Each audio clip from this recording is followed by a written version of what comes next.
아멘. 할렐루야. 네, 한 주간 평안하셨습니까?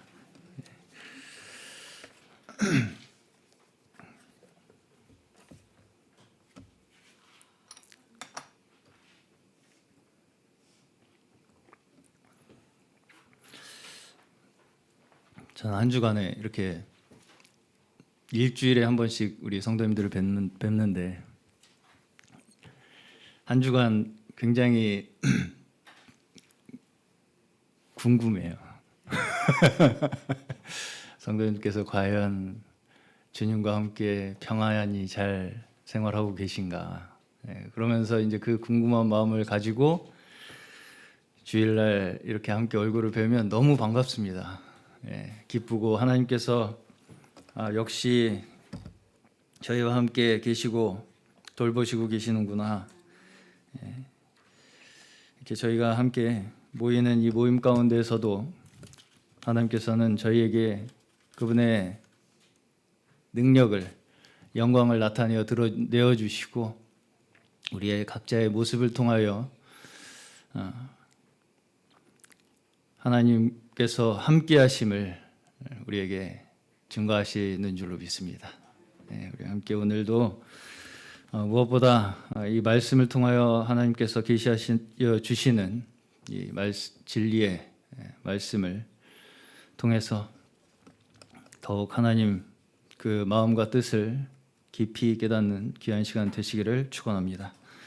오늘 제가 나눌 말씀은 제가 이제 1년 동안 주중 모임, 처음에는 수요 기도회에서 나누었었고 최근에 이제 원로 목사님께서 수요일에 사경회를 옮기시면서 제가 이제 금요일 날 기도회에 계속해서 말씀을 나누고 있는데 그 말씀이 고린도전서 말씀입니다. 그래서 지난 금요일로 정확하게 지금 1년이 되었습니다.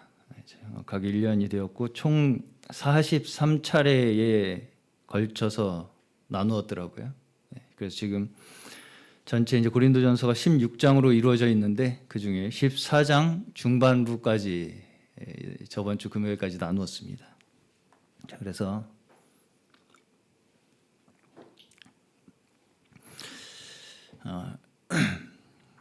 저번 주 금요일까지 14장 중반부까지 나누면서 제가 대략적으로 또 함께 나누었으면 좋겠다라고 생각이 든 말씀을 오늘 간략하게 나눠보려고 합니다.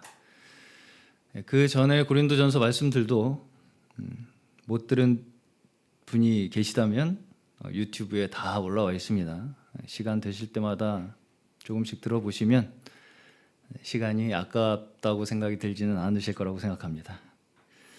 제가 왜 고린도전서를 묵상해야겠다 이런 생각을 하게 됐냐면 사실은 작년 이맘때 7월 정확하게는 7월 달쯤부터 원로 목사님께서 말씀 사경회를 시작하셨어요.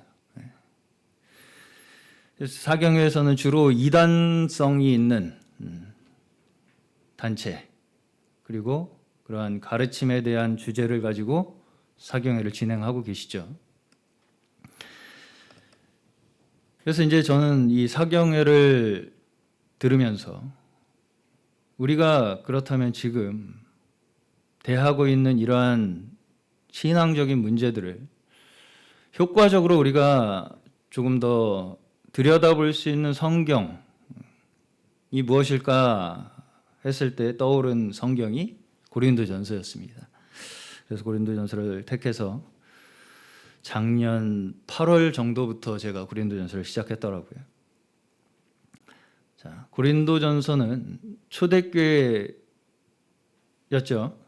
초대교회에 그때 당시에 이렇게 자세히 한번 읽어보시면 굉장히 겉으로 많은 문제들이 있었던 교회입니다. 많은 문제들이 있었어요. 처음부터 사역자에 대한 분쟁, 나는 아볼로에게, 나는 게바에게 뭐 이런 이제 사역자를 중심으로 있었던 분쟁, 그리고 또 서로 법정에 고소하는 이러한 사건, 또 결혼을 해야 하나 말아야 하나, 또 제사 음식을 먹어도 되는가 말아야 되는가, 뭐 이러한 이 생활에 있어서의 문제들까지 이 고린도 교회에서는 각종 분쟁과 문제들을 가지고 있었다는 것이죠.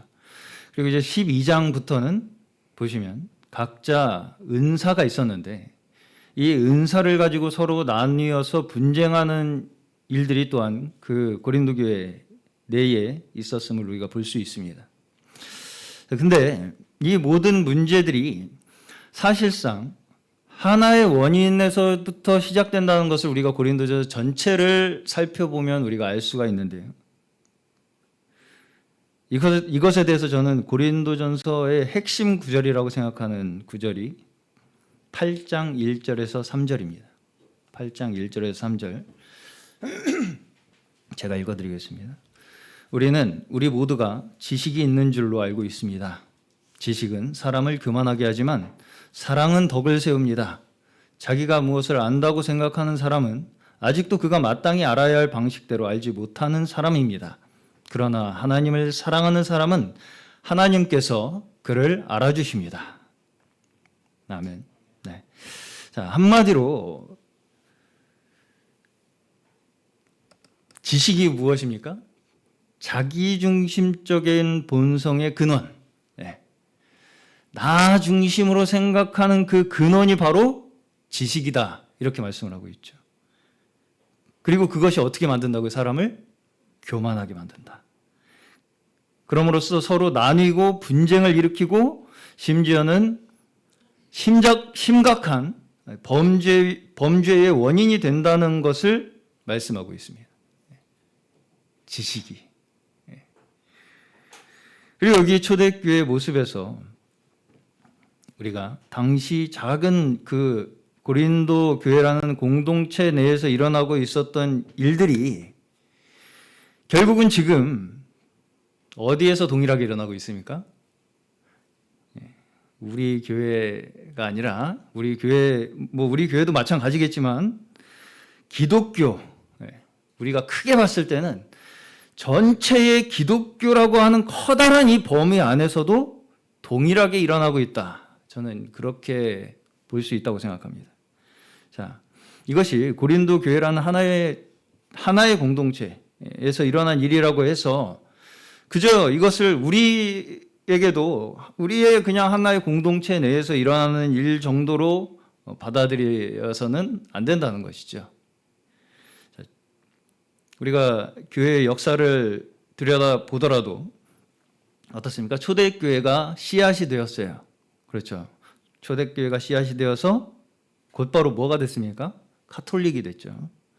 가톨릭이라는 거대한 세력이 이제 형성이 되었습니다. 물론 긴 시간이 걸렸지만 거기에서 이제 종교개혁이 일어나고 그리고 나서 이제 지금 우리가 보는 현재 수많은 기독교 교회 단체들의 모습으로 나타나고 있는 것이죠. 이 모든 씨앗이 다 이미 초대교회의 씨앗의 형태로 들어 있었다는 것입니다. 자, 여기서 이제 이 말씀을 보시면 뭘 우리가 좀 느낄 수가 있냐면 지금 우리가 가지고 있는 물론 이제 개개인이 가지고 있는 문제점, 치우침, 어떤 미혹들, 시험들 이런 것들도 발견할 수 있지만 이단적 단체들, 잘못된 거짓된 가르침들의 어떤 하나의 씨앗과 같은 모습들, 원인이 되는 것 같은 모습들도 우리가 거기서 발견을 할 수가 있다는 거예요. 당시에 어떤 것들이 성도를 미혹하고 치우치게 하고 넘어지게 했는가를 우리가 여기서 이제 살펴보면서 우리의 개개인의 연약함을 발견하는 것은 물론 이거니와 지금 존재하고 있는 모든 지식적인 가르침들과 이단적 단체들의 문제의 근원이 무엇인가? 이것도 우리가 사실은 초대교회의 모습 안에서 다 발견할 수 있다는 것입니다. 자, 어떤 면에서 당시에는 한 교회 내에서 개인적으로 일어났었죠. 예, 성도들 간에 개인적으로. 예. 그러한 분쟁의 문제들이 지금은 보다 더 어떻게 확장이 됐다고 볼 수가 있다는 것입니까? 단체적인 문제들로, 단체적인 성격으로 확장되어 나타나고 있는 면이 지금은 더 크다고 볼 수 있지 않을까? 저는 그렇게 생각합니다. 예.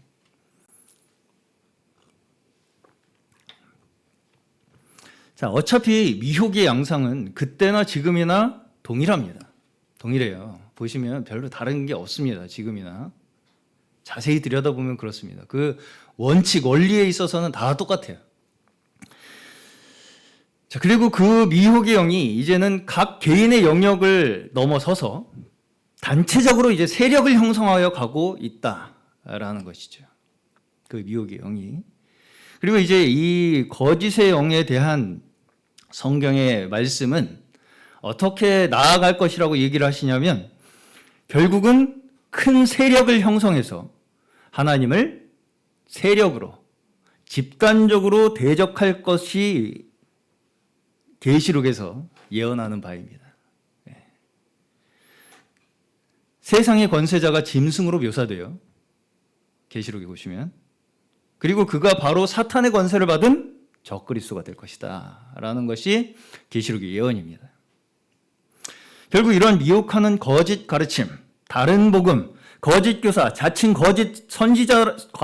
선지자라는 거짓 선지자들과 세상 권세자들이 결국 하나의 세력으로 모아질 것이고 이들의 총사령관이 누가 된다는 것입니까?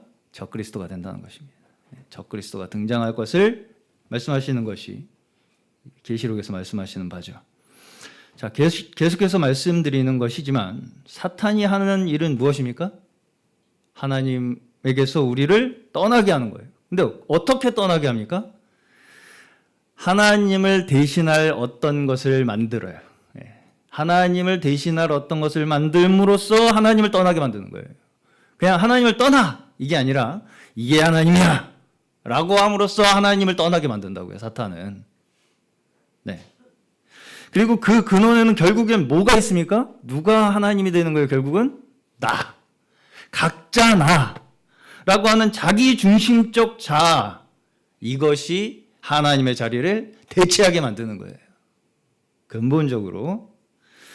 지식으로 하나님과 같이 되겠다라고 하는 것이 에덴의 선악과 타락의 본질이라고 말씀을 계속 드렸죠. 하나님과 같이 될 것이야. 네가 이걸 먹으면, 이 지식의 나무를 네가 열매를 먹으면 네가 하나님처럼 될 거라고 하는 속임, 이 거짓말이 사탄의 거짓말이라고 해요. 그 게임에 빠진 거예요, 인간이. 자, 그리고 지식으로 이제 타락한 인류가 모세오경에서 보시면 우상숭배로 발전을 했죠. 우상숭배로. 그리고 이렇게 인간의 타락한 문제로 발전한 이 우상숭배 문제들이 어디에서 더 심각하게 나타난다는 것입니까? 저번 주에 제가 말씀드린 바에 의하면 종교인들에서 더 극심하게 나타나고 있다는 것을 마태복음 12장의 7 귀신을 통해서 말씀하시는 거예요. 당시 유대인들은 하나님의 율법을 따라서 성전 중심의 신앙을 아주 열심히 지키던 사람들이었습니다. 외적으로는 그 누구보다 근면성실하고 아주 거룩하고 도덕적인 삶을 살던 사람들이었어요. 그럼에도 불구하고 그들이 오직 자기 자신만을 위한 자기의 중심적인 그러한 신앙, 그러한 태도, 여기에서 벗어나지 못하고 오히려 그걸 자기의 자랑으로 삼아서 다른 사람과 비교하고 업신여기고 쫓아다니면서 예수님 정죄하고 그랬죠. 마태복음 12장에서. 그러한 그들에 대해서 주님께서는 뭐라고 말씀하셨습니까? 지금 너희의 형편이 전보다 못하게 됐다. 한 마리 귀신이 나갔다가 7 귀신 데려왔는데 그 7 귀신이 어때요? 더 악하다고 그래요. 더 악한 7 귀신, 그냥 7 귀신, 똑같은 7 귀신이 아니라 더 악한 7 귀신. 그렇죠? 그만큼 종교적인 열심과 행위로 교만해지는 그 인간의 모습이 얼마나 더 위험하다는 것을 경계하시기 위해 이러한 말씀을 가르치고 계신 거예요. 그렇죠? 자, 그리고 이건 제가 저번 주에도 간략하게 말씀드렸지만 단지 어떤 하나의 종교적인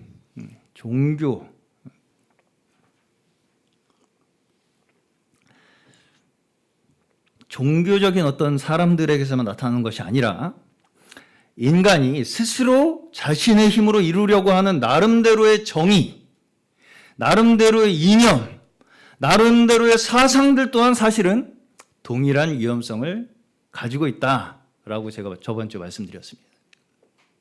네. 자, 저는 종교라고 해서 어떤 신에 대한 믿음을 중심으로 하는 단체, 어떤 사상, 이것만을 이야기한다고 생각하지 않습니다. 요새 이런 말이 있더라고요. 가족들끼리 종교가 다르면 같이 살 수가 있는데 정치 성향이 다르면 같이 못 산다고 하더라고요.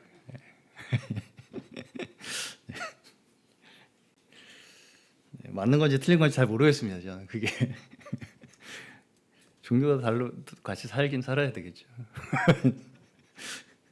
자, 크게 봤을 때 인간 스스로의 힘으로 자신들의 문제를 해결해 보겠다라고 하는 그 자체가 사실상 종교의 범주에 들어가는 것이죠. 내 힘으로 뭔가를 해결해 보겠다. 내 문제를, 우리의 문제를. 그건 종교나 사실은 정치나 같은 이야기를 하고 있다는 거예요.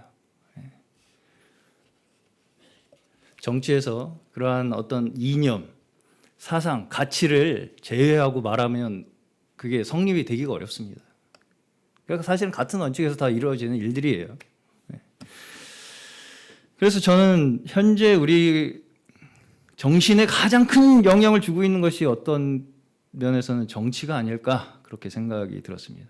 자, 어쨌든 이 종교는 보다 좀 더 내면적이고 본질적인 문제를 다루지 않습니까? 이 정치는 정말 현실적으로 지금 내 눈앞에 닥쳐 있는 그런 문제들을 아주 피부에 가깝게 와닿게 느끼게 해주기 때문이죠.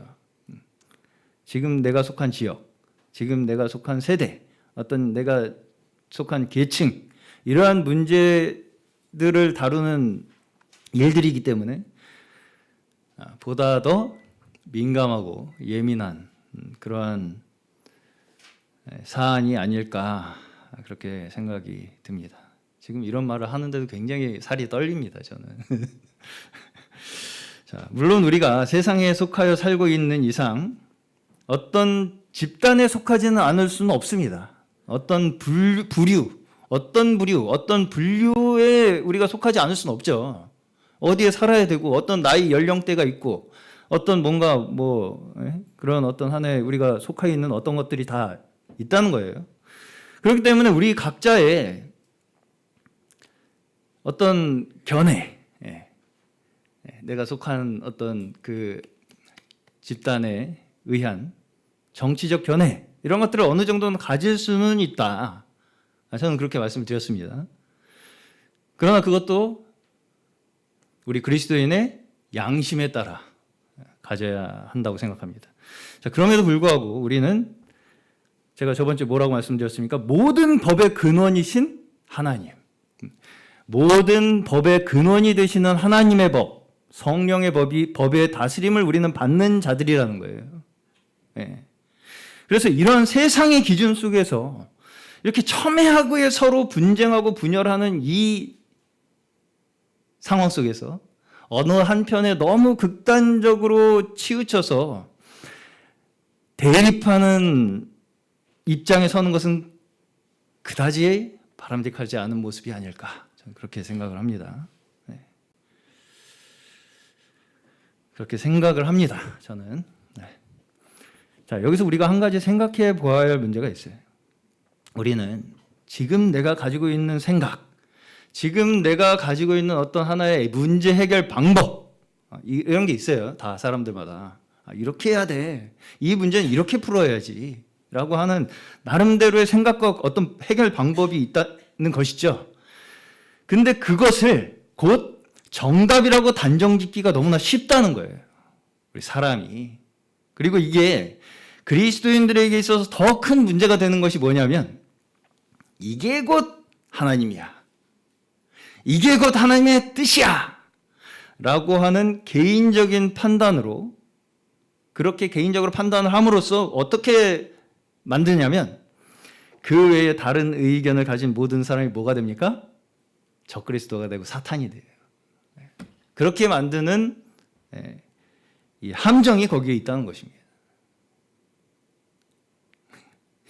자, 저는 그래서 오늘 이 부분에 대해서 고린도전서 12장에서 14장에서 말씀하는 은사에 대한 말씀, 고린도전서 12장에서부터 14장까지 은사에 대한 가르침을 가르치고 계세요. 사도 바울께서. 이걸 가지고 조금 말씀을 나눠보려고 합니다.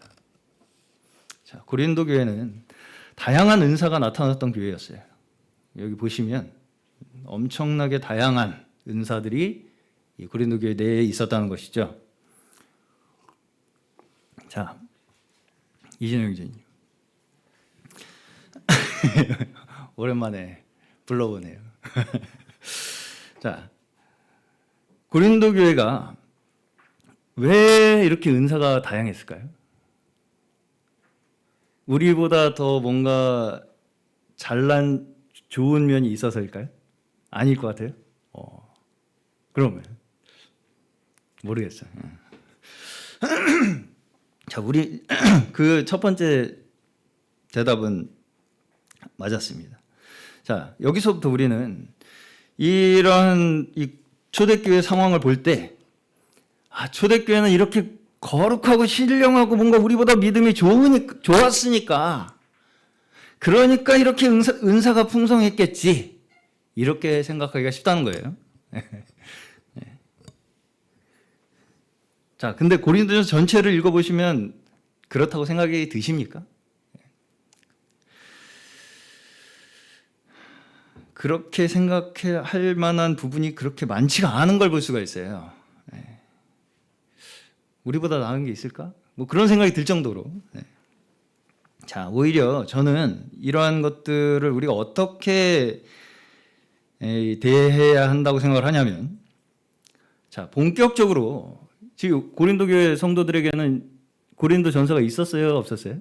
없었잖아요. 이 문제가 발생하니까 그 서신이 쓰여진 거잖아요, 그렇죠? 야, 한마디로 사도들에 의한 이러한 구체적인 가르침이 있기 전에 있었던 이 혼란스러운 상황들을 통해서 그 상황 속에서 하나님께서 어떤 면에서는 직접적으로 하나님께서 개입하셔야 할 그러한 상황들이 였기 때문에 직접적으로 하나님께서 그들을 가르치시고 개입하셔야 하는 상황이었기 때문에 이러한 일들이 많지 않았을까? 저는 그렇게 생각합니다. 자, 우리는 흔히 이런 초대교회 모습들을 보면서 우리도 이렇게 초대교회처럼 다시 우리 초대교회 신앙을 회복해서 이렇게 기적적인 은사가 우리의 교회 안에 넘치기를 바랍니다. 뭐 이런 이제 말들을 하게 되는데, 자, 그러나 지금 우리에게 뭘 가지고 있습니까? 우리는 이들이 없었던 뭐가 있어요? 성경이 있죠. 고린도전서가 있어요. 우리에게는, 그렇죠? 이런 혼란의 상황들을 통해서 주어진 귀한 사도들의 말씀이 우리에게는 주어져 있습니다. 기적의 은사가 부러우십니까? 이런 초대교회에 있었던 이 기적적인 은사가 부러우십니까? 고린도전서 말씀이 더 귀하십니까? 고린도전서 12장에서 14장을 한번 자세히 읽어보시면요, 기적적인 은사가 말씀보다 낫다고 하는 부분이 있으면 저한테 한번 말씀해 주시면 감사하겠습니다. 기적적인 은사가 말씀보다 더 나아, 은사를 구해야지, 이렇게 하는 구절이 있다면 저에게 한번 말씀해 주시면 감사하겠습니다. 여기서부터 사람들이 빠질 수 있는 함정이 뭐라고 말씀하시냐면 모든 역사의 근원이신 하나님, 그 하나님을 바라보는 것이 아니라 그 하나님께서 이루신 무엇만을 바라봐요? 현상만을 바라본다는 거예요. 사람들은 사건만을 바라본다고요. 그러니까 자, 자꾸 어떤 외적인 증거를 통해서 한마디로 하나님을 확인하고 싶어 하는 거예요. 신적 능력, 신비한 능력, 기적의 현상, 이런 것들을 외적인 증거를 통해서 하나님을 확인하고 싶어 한다는 거예요. 사람들이 대체적으로. 자, 이것은 곧 어떻게 연결되냐면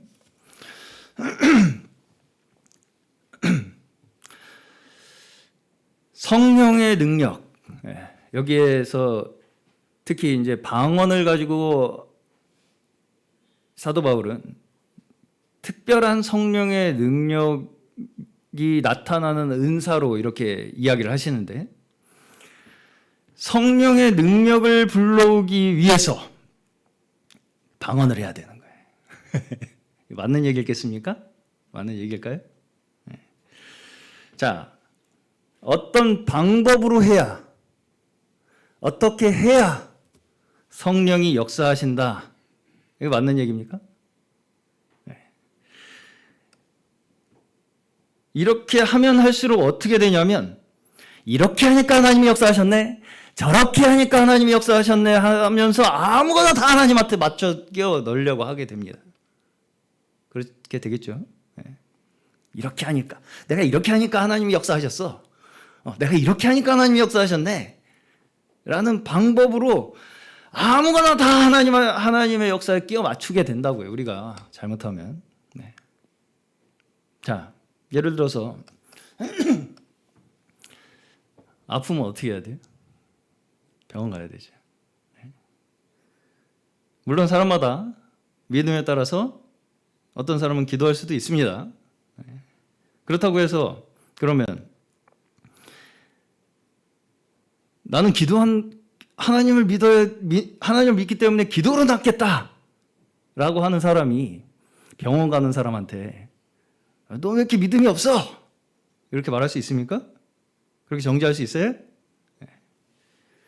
그래서는 안 된다는 것이 주님의 가르침이죠. 그래서는 안 된다는 게 주님의 가르침입니다. 그렇죠? 정죄하지 말라고요. 함부로 남을, 다른 사람의 믿음을. 그리고 무조건 기도한다고 해서 믿음이라고 말할 수 있습니까? 그렇게 하다가 아이들을 죽이는 이단 단체들을 많이 보죠, 우리는.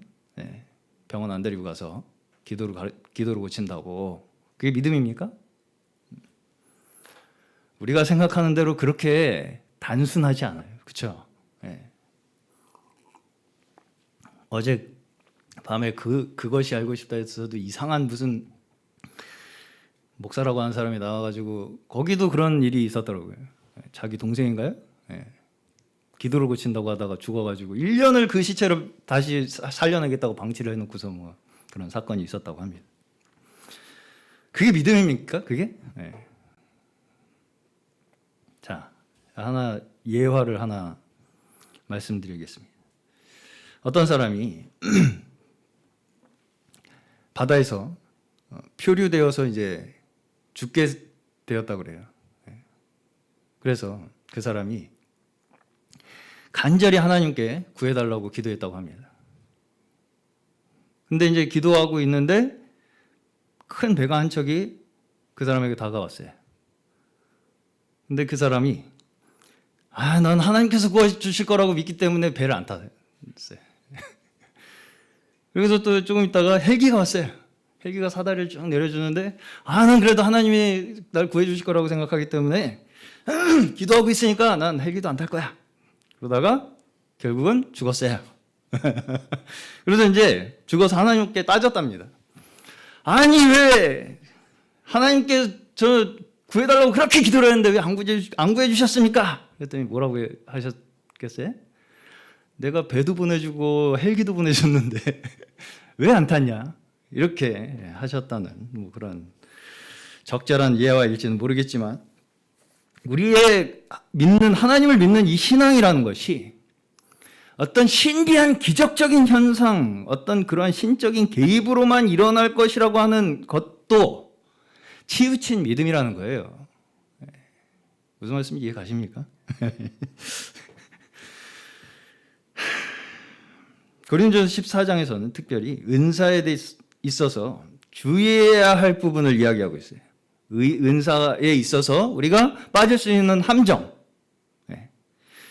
그리고 원래 은사가 사용되어야 할 목적과 가야 할 방향, 지향해야 할 방향이 무엇인가, 이것을 고린도전서 12장에서부터 14장, 정확하게 12장에서부터 14장에서 은사를 가르치면서 이것을 우리에게 말씀하고 계시다는 것이죠. 자, 은사는 원래 성령께서 우리에게 주신 선물이에요. 은사는 성령께서 우리에게 주신 선물이라고요. 그래서 이 사도행전에서 오순절의 성령 강림 사건을 보시면 성령이 부어짐으로 인해서 나타나게 된 결과죠. 네. 성령이 부어짐으로 인해서 나타나게 된 결과라고요. 그것이 어떤 그 사람이 가지고 있는 자격이나 조건에 의해서 주어진 것이 아니고요. 여기 고린도전서 12장을 보시면, 제가 오늘 고린도전서 12장에서 14장을 쭉 그냥 훑어보면서 말씀을 나눌 테니까 말씀을 들으시고 한번 그냥 그렇게 오랜 시간 걸리지 않으시니까 한번 쭉 읽어보시면 아, 이렇구나 하는 것이 아마 이해가 가실 것입니다. 읽지는 않겠습니다.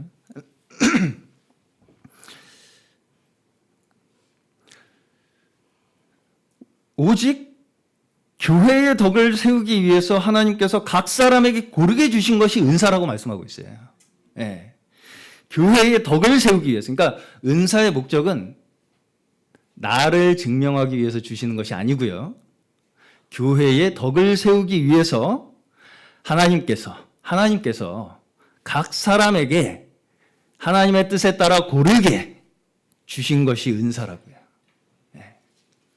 그렇게 말씀하고 있습니다. 12장 잘 읽어보시면. 자, 이것만으로도 사실은 어떻습니까? 우리가 하나님께 받은 은혜의 선물은 충분하고 넘치도록 받았어요. 그렇습니까? 아닙니까? 부족합니까? 자, 그럼에도 불구하고 이런 상황 속에서 성도들은 어때요? 자기가 받은 그 은사를 가지고 서로 자랑을 해요. 내 은사가 더 좋아. 내 은사가 더 최고야. 내 은사가 더 하나님에 가까워. 내 은사가 더 능력이 커. 하면서 눈에 더 크게 보이는 은사에 사람들은 주목을 하게 되고, 그리고 그렇게 눈에 더 크게 보이는 은사를 사모하는 그러한 일들이 고린도 교회 내에 있었다는 거예요. 특히 우리 눈에 띄는 신비한 현상이 일어나는 은사에 대해서는 더 그렇겠죠.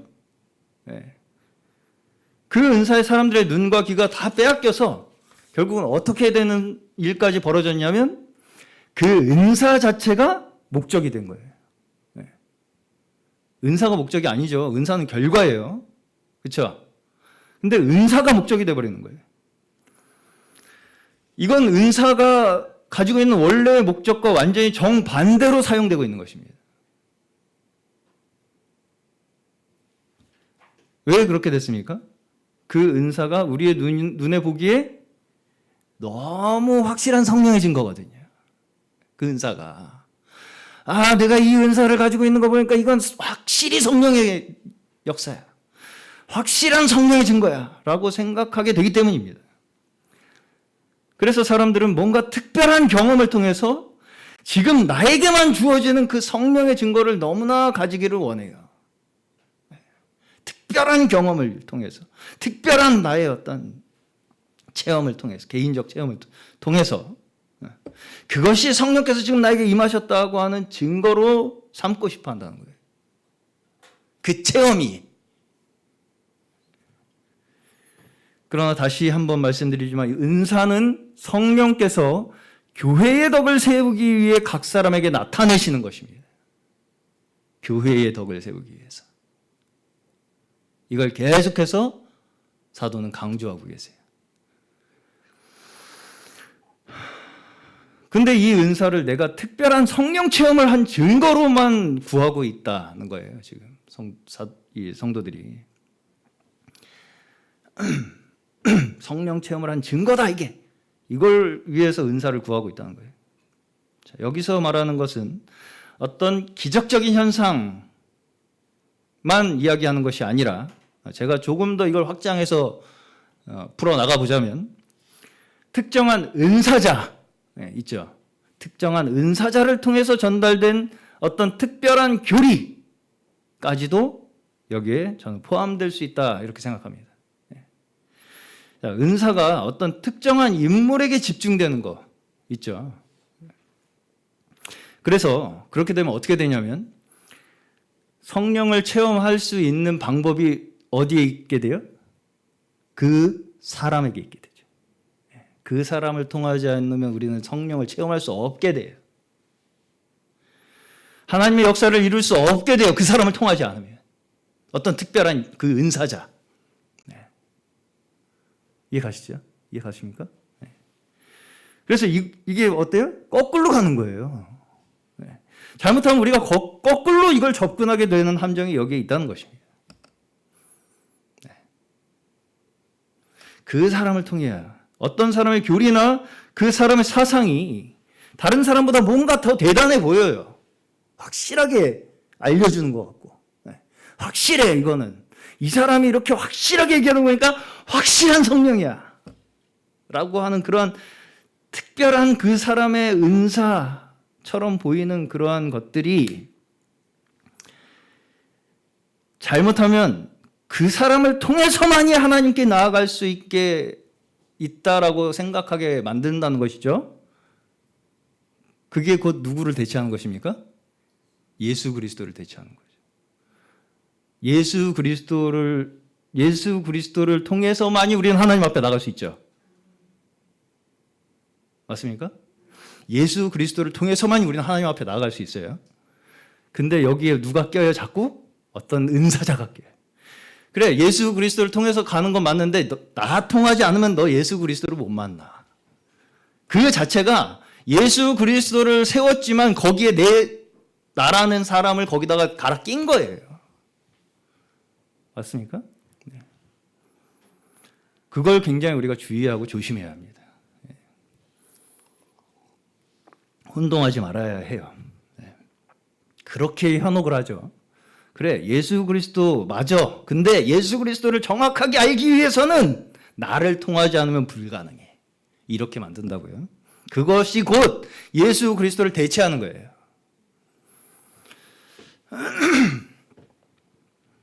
그리고 그것이 곧 뭐라고 말씀하십니까? 성경에서는 적그리스도. 심각한 말씀이죠. 그것이 곧 예수 그리스도를 대체하는 적그리스도가 된다라고 말씀하시는 거예요. 이것이 우리가 전체적으로 은사라는 것을 우리가 대할 때 매우 주의해야 하는 부분이라고 생각합니다. 그렇게 해야만 돼. 어떤 인물의 가르침을 통해서만 이루어질 수 있어 라고 하는 특정한 방법이죠. 은사, 어떤 방법, 외적인 현상. 이것이 다 뭘 증명하기 위한 것입니까? 나의 우월함, 나의 특별함을 증거하기 위한 것일 뿐이라는 거예요. 다 내 중심적으로. 네. 그리고 이것에 대해서 사도는 오늘 본문입니다. 이것을 악이라고 얘기해요. 악에는 어린아이가 되라고 하시죠. 그건 지금 다시 말하면 무슨 말씀이에요? 이들이 악의 어른이라는 거예요. 악에는 장성해 있다고요, 지금 이 사람들이. 그리고 지혜에는 어린아이 같고. 그렇기 때문에 사도가 지금 악에는 어린아이가 되고 지혜에는 장성한 자가 되라고 말씀하시는 거죠. 악이 무엇입니까? 악이 뭐예요, 여기서? 어떻게든 나 자신을 어떻게 드러낼 수 있는가를 고민하고 항상. 어떻게 하면 내가 더 자랑하고 사람들보다 더 위에 올라갈 수 있을까를 고민하고 연구하고 아주 깊이 숙고하고 다른 사람보다 어떻게 하면 우월해질 것인가 하는 것에 대해서는 아주 어른처럼 잘한다는 것입니다. 그렇기 때문에 20절에서 악에는 어린아이가 되라고 말씀하고 있는 거예요. 자, 어린아이는 어때요? 자신이 경험한 모든 것이 특별하죠. 나만 이런 특별한 경험을 하고 나만 이러한 특별한 것을 깨달은 것처럼 생각을 해요. 자, 우리가 5살 때 자랑하던 걸 15살에 생각해 보면 어떻겠어요? 아, 내가 그때 참 어렸구나. 이렇게 생각이 들겠죠. 15살 때 자랑하던 것을 25살이 돼서 생각해 보면 그것도 아, 내가 그때 어렸구나. 그렇게 생각하겠죠. 네. 그리고 25살 때 자랑하던 것도 45살 때 생각해 보면 어떻겠어요? 아, 그때 내가 어렸어. 그렇게 생각하겠죠. 그럼 지금은 안 어리다고 말할 수 있습니까? 지금 생각하는 건 내가 아주 완전하다고 생각할 수 있어요? 네.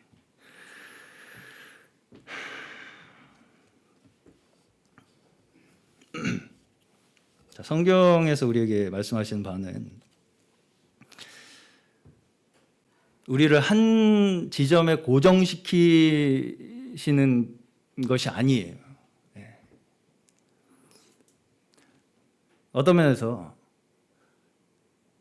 지금 사실은 저희가 이제 가끔 보면 15살 때 하던 짓을 25, 35, 45이 돼서도 똑같이 하는 사람들이 있어요. 그렇죠? 그건 정상인가요? 아니죠.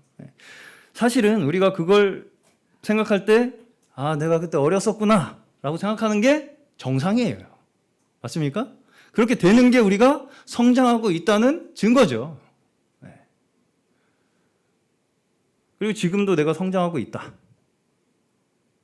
하나님께서 나를 가르치시고 계신다. 그것을 믿는 것이 사실은 우리의 진정한 성장이에요.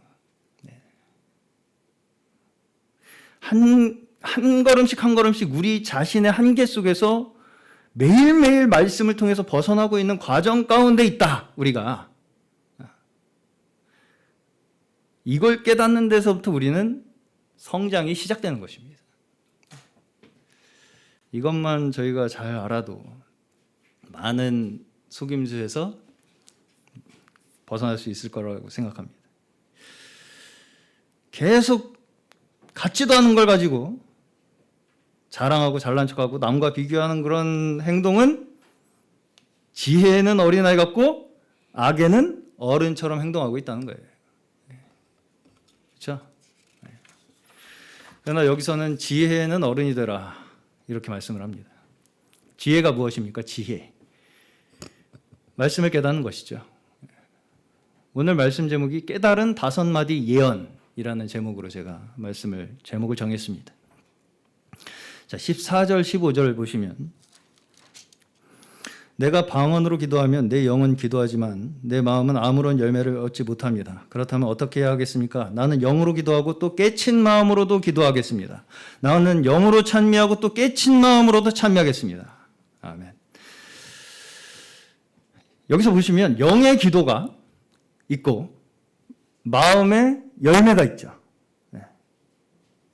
깨우친 마음이 나와요. 영의 기도, 영의 찬미가 나오고 깨우친 마음의 열매가 나온다고요. 네. 영으로 기도한다는 것이 뭘 의미하는 것이냐면 간단하게 말씀을 드리면 나 혼자서 경험한 어떤 특별한 경험들 또 감정들과 같은 것들입니다. 네.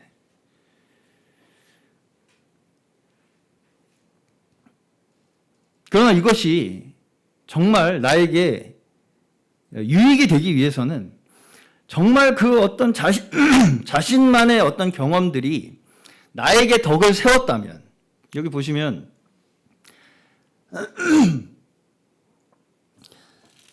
자신의 덕을 세울 수는 있다고 말씀을 해요. 방언이.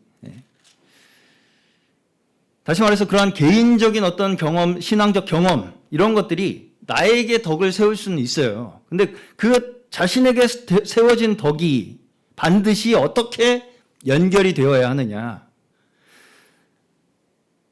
나에게뿐 아니라 나 자신의 마음에뿐 아니라 다른 사람들에게까지 알아들을 수 있는 언어로 보편적인 말로 열매를 맺을 수 있어야 한다는 거예요. 덮어놓고 지금 나한테 하나님이 계시하여 주셨다. 나에게 나타나셨어 지금. 믿어 그냥. 이렇게 주장하면 뭐라고 여기서 말씀하시는 거예요? 미쳤다고 하지 않겠냐. 미쳤다고 하지 않겠냐고 사람들이 너 그렇게 하면. 그런 말씀이죠. 네. 그 말씀 찾아드릴까요? 미쳤다고 하지 않겠냐. 네. 23절입니다. 온 교회가 한 자리에 모여서 모두가 방언으로 말하고 있으면 간 믿기 시작한 사람이나 믿지 않는 사람들이 들어와서 듣고 여러분을 미쳤다고 하지 않겠습니까? 이렇게 덮어놓고 그냥 나 혼자 뭐 이렇게 한 걸 가지고 나한테 이렇게 하셨으니까 믿어 그냥 막 이런 식으로 하면 사람들이 미쳤다고 한다고요. 자, 개인적인 내가 가지고 있는 그런 개인적인 경험들이 모든 사람의 양심에 공감되는 보편적 표적. 그래서 표적이라는 말이 중요합니다. 표적이라는 것이 결국은 사람들에게 어떤 것을 보편적인 어떤 하나님의 말씀, 하나님의 뜻을 계시하시기 위한 하나의 어떤 그 상징이잖아요. 그것으로 우리가 증거되어야 된다는 거예요. 우리의 삶 자체가, 우리의 경험 자체들이 다 하나님의 뜻을 나타내기 위한 표적들로 우리가 증거되어야 된다고요. 그렇지 않고서 그저 계속 자기의 특별함, 난 이렇게 하나님이 나에게만 특별하게 나타나셨어. 나한테만 특별하게 말씀하시고 개인적인 경험만을 계속 드러내고 그것만이 내 신앙의 목적이 돼요. 계속. 그런 건 뭐라고 말씀하시냐면 의미 없는 소리, 울리는 꽹과리, 울리는 꽹과리가 하나요? 생명 없는 수금을 타는 것이 피를 부는 것이 분명하지 않다 이거죠.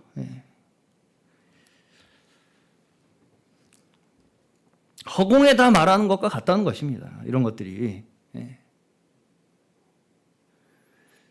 어떤 사람이 혼자 특별한 경험을 한 그것만으로는 사실은 다른 사람에게 아무런 의미가 없을 수 있다는 거예요. 그것이 덕이 될 수 되기 어렵단 말입니다. 한마디로.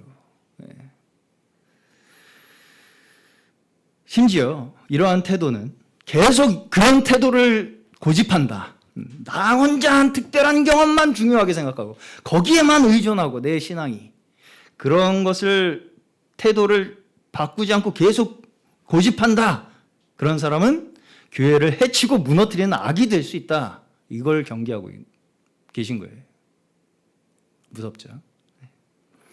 자, 우리가 덕 세우기 위해서 필요한 것은 개인적인 특별한 은혜에서 시작하여 하나님의 분명한 말씀의 증거로 나아가야 하는 것입니다. 주님조차도 이 모든 기적들, 예수께서 이 땅에서 행하신 기적들이 표적이라고 말씀하시죠. 표적. 예수님께서 어떤 한 기적이라도 나 이렇게 대단하지? 내가 이렇게 대단하니라는 거 보니까 나를 믿어! 이렇게 자신을 드러내기 위해서 행하신 기적이 하나도 없었어요. 잘 생각해 보시면. 기적을 일으켜서 뭔가 예수라는 분의 인물의 강력한 능력을 자랑하기 위해서 그걸로 내가 이렇게 신적인 능력을 가진 사람이야 라고 하는 걸 증명하기 위해서 일으킨 기적이 없어요. 다 뭘 위해서요? 하나님의 말씀을 증거하기 위한 표적. 맞습니까? 하나님의 말씀을 증거하기 위한 표적으로 일으키신 기적들이라고요. 다! 단 하나도 예외 없이.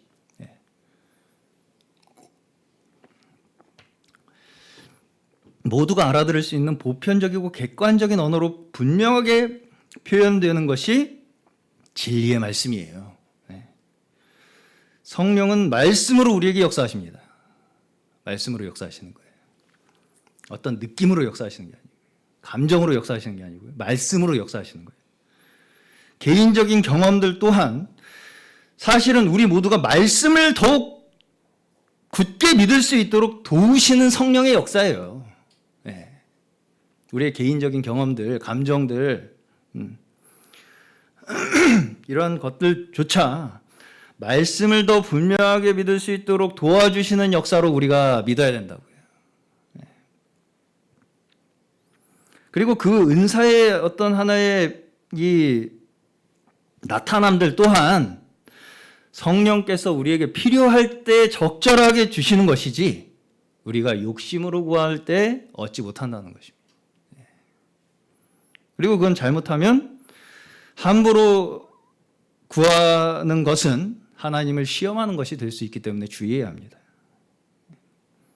사도는 성도들에게 그렇기 때문에 뭘 권면합니까? 예언하기를 권면해요. 14장에서. 여기서 이제 예언을 가지고 이제 우리는 또 뭐라고 생각을 하기 쉽냐면 예언이 뭐예요? 앞날을 예측하는 거? 네. 그래서 뭐 예언은 저기 그냥 무당집 가도 해주잖아요. 그렇죠? 내년에는 물가에 가지 마. 이런 거. 동쪽으로 가면 아마 좋은 사람 만날 거야. 뭐 이런 거.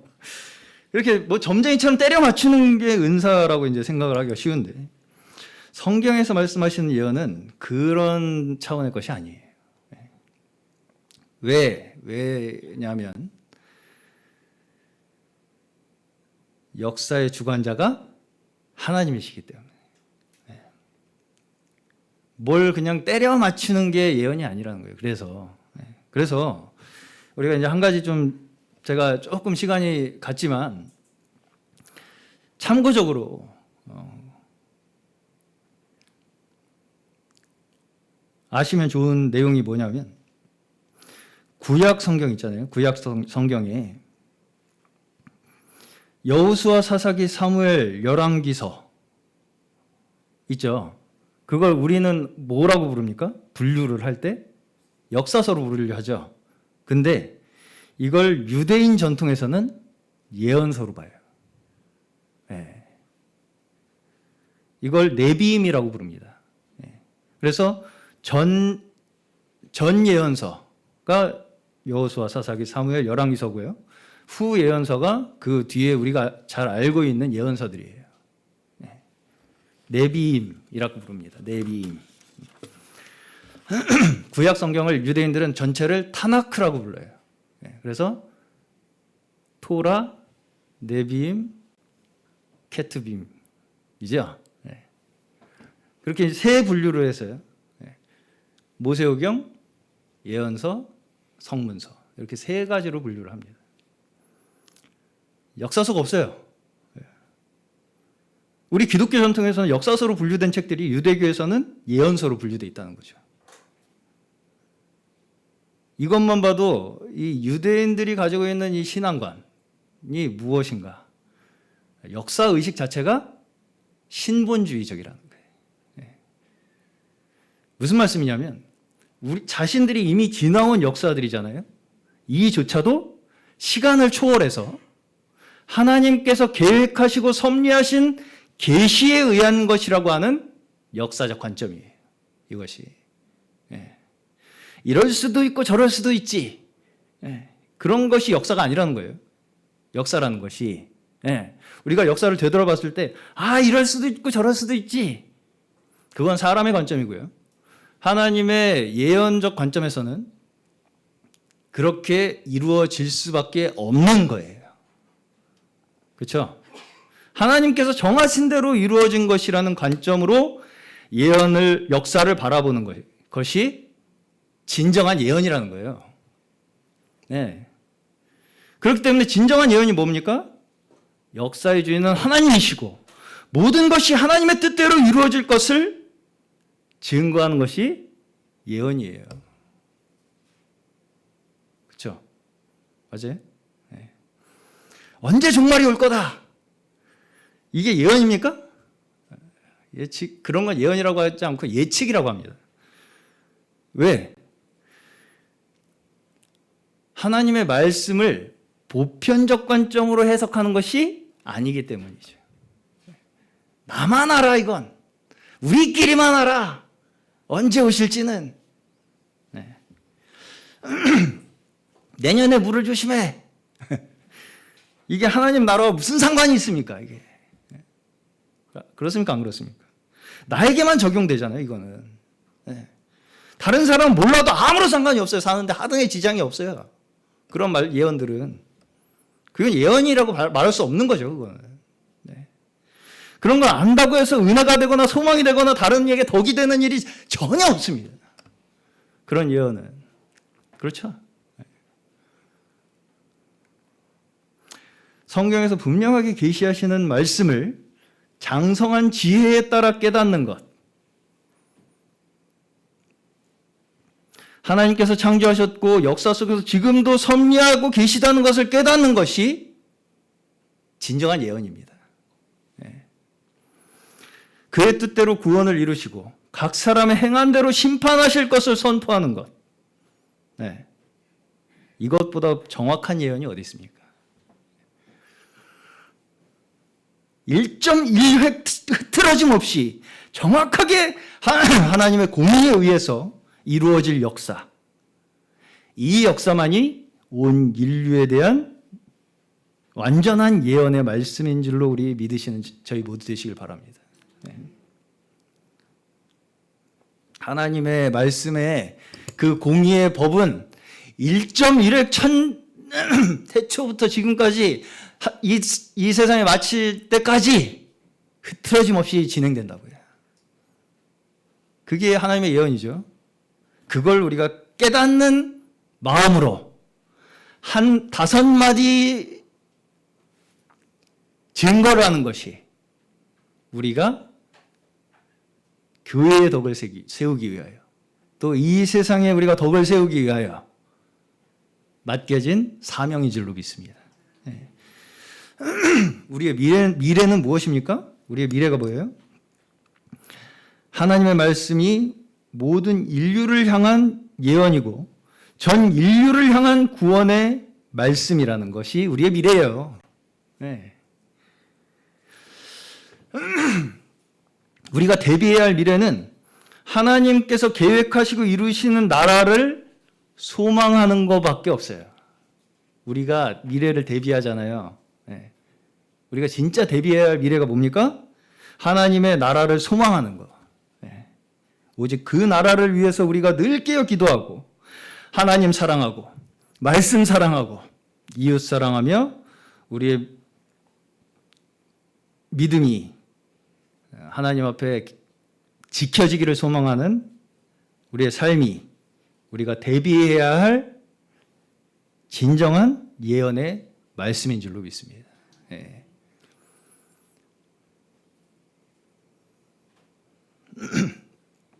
오늘 저희 모두가 진정으로 지혜의 장성한 자들로서 모든 사람의 복 주시는 이 생명의 말씀을 우리의 마음으로 깨달은 그 말씀을 가지고 담대히 증거하는 저희 모두 되시기를 주님의 이름으로 간절히 축원합니다.